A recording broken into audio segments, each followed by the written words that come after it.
today we're talking about creative ways. Is there like a number, like a specific number of these? I gotta look at my notes.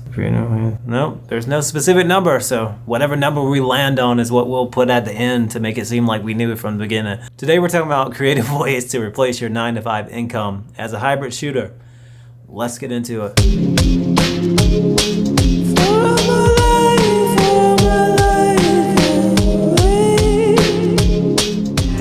Unit, versatile, 101, yeah. I'm so tired, been up since. I used to work a regular job, and I don't anymore. That was a long and not easy road, and there will be a specific video that covers that. This isn't it. So yeah, take that, NASA. So you bought your first camera. In order for you to start making money in this field, what you're gonna need to do next is build a portfolio. This, I guess, is similar to like having a resume when you're working a traditional 9-to-5, except for with the portfolio, you can actually get hired. But at some point, you just gotta jump out there and get your feet wet, so to speak. And a great way to do that is make friends with people that are already in the industry. It may seem like, oh, that's impossible, I'm not good at making friends. Well, work on your social skills, because this is all gonna be important in this field anyway. We have a blue light over here now. I know it wasn't there before, so shut up. I put it there because I needed some extra dimensions to this, layers. I'm working on a project now that I only got access to because I have friends in this field that recommended me. They've seen my work. I've done free work for them. And you've seen him on his channel, Brian Knox. I'm shouting him out. He recommended me to some like high tier client that he's been working with. And now we're shooting an event for them. Really cool stuff.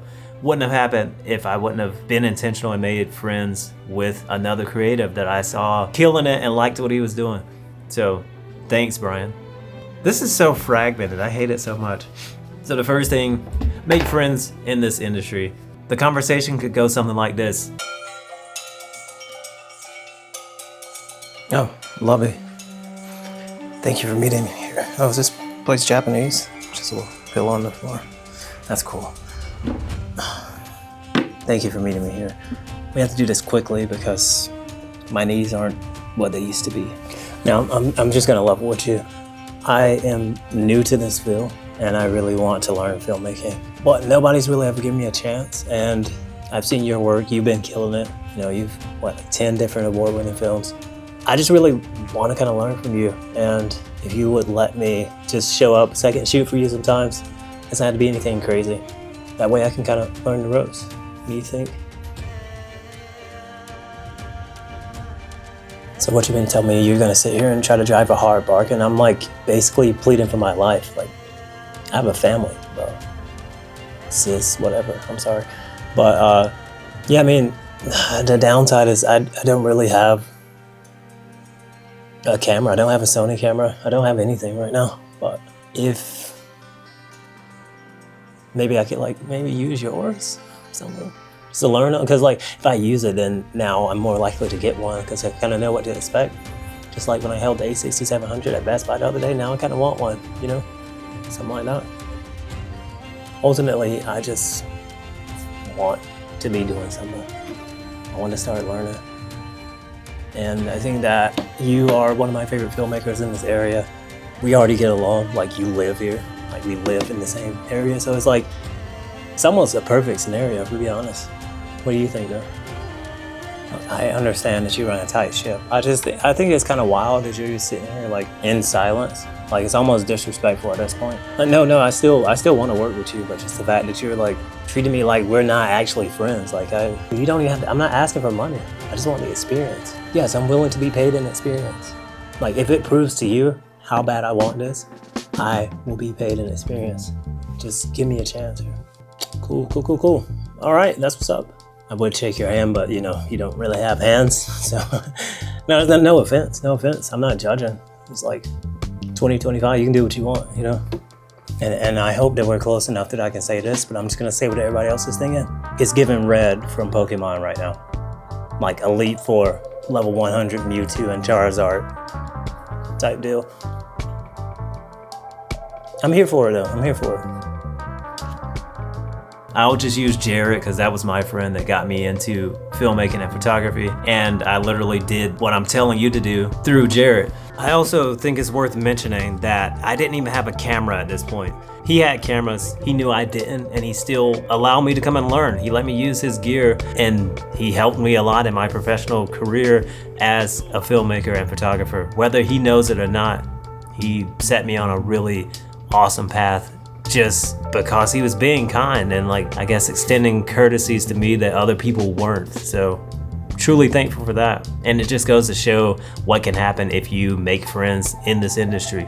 So you could show up and second shoot something that is for a real client. The client will assume that you're helping your buddy, but in reality, he's probably not going to use any of the shots that you give to him because you suck right now. Like, you're not good, bro. Another thing that I did personally that you can also do is reach out to agencies and just other businesses. Get to know people when you go to events. Networking, that's the thing. Network. Don't be this antisocial, introverted person. You can be an introvert and still, like, make stuff happen. I am an introvert at heart. I was the quietest kid that you ever would meet in school. Never really got in trouble. I did slap a kid once, but that's a whole different story. And like, maybe he didn't deserve to be slapped. Nah, he did. Now, one thing, big disclaimer, and hear me, because some of y'all need to hear this. If you're on a shoot with somebody that's brought you along to a shoot, that is not the time to be out here trying to poach their clients. I've seen people do that. I had some guy try to do that to me. I brought him to a shoot, and I'm like working with this chick that she's doing American Ninja Warrior audition, and I'm like following up about when we're doing the next shoot, and I'm trying to be nice, and this guy's like, you know, trying to throw his name in the hat to a client I'm actively working with. I'm like, what are you even doing? So don't be that person. As I was saying though, you can network in those scenarios because there's just people all over the place who could be potential clients, who could be somebody that needs photos, somebody that needs videos. They, you know, have a sick car that they want some videos of. You will never know unless you talk to people. So I guess that's one of the things, is actually talk to people. Like I said, don't be mute like I was in high school. Put yourself out there, talk to people. It's not gonna hurt you physically unless you say the wrong thing, then somebody might slap you like that kid I told you I slapped a second ago. I was also a kid, because I don't want anybody to be out here like, oh, he's slapping kids. We were the same age, relatively. He's probably actually older than me. I never even got to my full point. By networking with people, you're going to make friends in the industry that will in turn invite you to shoots. And eventually those shoots do become paid shoots once they see that you're serious about this and that it's not a phase or a fad or a hobby or something that you give up because you didn't become successful overnight. Which brings us to our next point. What happens when you put the camera down? Get good at editing. There are so many wedding film companies and just production companies in general that get into a busy season and they cannot keep up with the demand of editing due to either lack of staff or just an abundance of work, which is good for them, but also good for you, because that means that you can swoop in, go have a conversation with Mr. General Manager, and now you might have yourself a sweet editing gig. I became a full-time editor for Will Wright Films, which is owned by Will, my buddy, who has been in these vlogs before. You've seen him. And that, again, wouldn't have happened if I hadn't proven myself to be a good editor. And the craziest part is, when it started out, I wasn't using the same editing software that they use. I was like a Final Cut boy through and through. Like, I edited my first documentary in Final Cut, which is kind of outrageous when I think about it. But yeah, he knew that I had to learn a new software, but he saw first that I wanted to make money. I was serious about this as a career, and that I was a good editor because he had seen some of my work. Which goes back to building a portfolio. See how this is all connected? We went to St. Pete to film some youth camp, which turned out really cool. You do not know if even tomorrow is promised.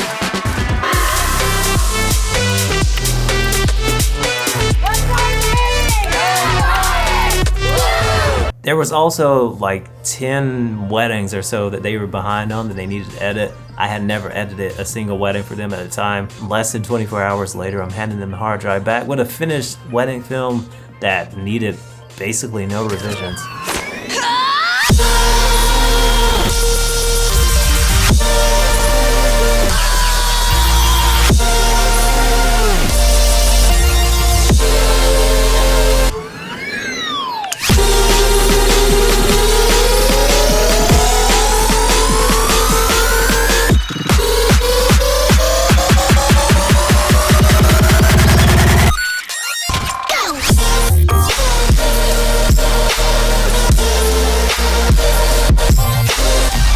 that one. Most videographers and photographers do love to edit their own work, but once they get behind, they are very much willing to let that go. And they're like, I don't care who edits it, I just need to get it sent off so I can get paid or however. I don't know how their systems are set up. But yeah, perfect opportunity for you, again, to show up and be like, hey, I'm also an editor, I can help you with this workload. Be professional about it, don't be weird. Some downsides to all of this is nothing is guaranteed.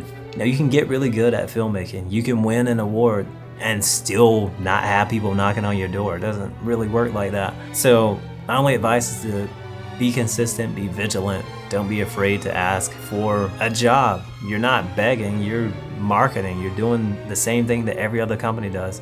All these companies that push their ads across your phone every time, like when you talk about something and then the next day you're randomly getting ads for it like they're not listening. That's companies marketing. You need to do the same thing for yourself. Anyway, thank you for watching. I hope this was helpful. Feel free to join the conversation in the comment section below and let me know what creative ways you have incorporated into your workflow to make consistent cash as a freelance hybrid shooter.